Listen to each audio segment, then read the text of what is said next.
Get ready with me sunscreen കുറച്ച് വാരിപ്പത്ത തിരിഞ്ഞിക്കുക, shoe കാണിക്കുക, പിന്നെയും തിരിഞ്ഞിക്കുക, ഫൗണ്ടേഷൻ ഇടുക. നൈക്കയുടെ എന്തോ ഫൗണ്ടേഷൻ ഇടണമെന്ന് തോന്നുന്നത് റീസെൻ്റായിട്ട് ഞാൻ ഉപയോഗിക്കാൻ തുടങ്ങിയ സാധനമാണിത്.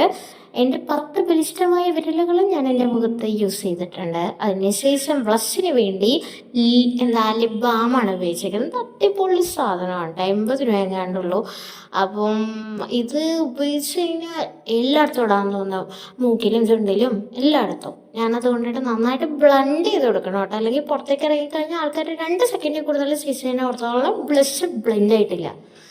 അങ്ങനെ ലിപ്സ്റ്റിക്ക് അല്ല, ലിപ്പിൽ നമ്മളിത് ഇട്ട് കൊടുത്തിട്ട് ലിപ്പ് ലൈനർ തേച്ച് കൊടുക്കുക, എന്നിട്ട് നന്നായിട്ടൊന്ന് ബ്ലെൻഡ് ആയി നോക്കുക. ഇടയ്ക്കിടയ്ക്ക് നോക്കി ചിരിക്കുന്നത് നല്ലതാണ്, വേറൊന്നും കൊണ്ടിട്ടല്ല.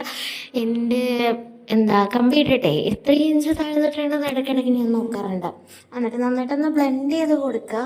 അതിനുശേഷം സ്മോക്കി ഐസാണ് നോക്കിയത്, പക്ഷെ സ്മോക്കി ഐസ് ചെയ്യാൻ സമയമില്ലാത്ത കാരണം ഹിമാലയയുടെ കാജലിങ്ങനെ തേച്ച് നന്നായിട്ടൊന്ന് തിരുമ്മി കൊടുത്ത് സ്മോക്കി ഐസായി. ഇതാണ് എൻ്റെ ലാസ്റ്റത്തെ ലുക്ക്. എങ്ങനെയുണ്ടാവും?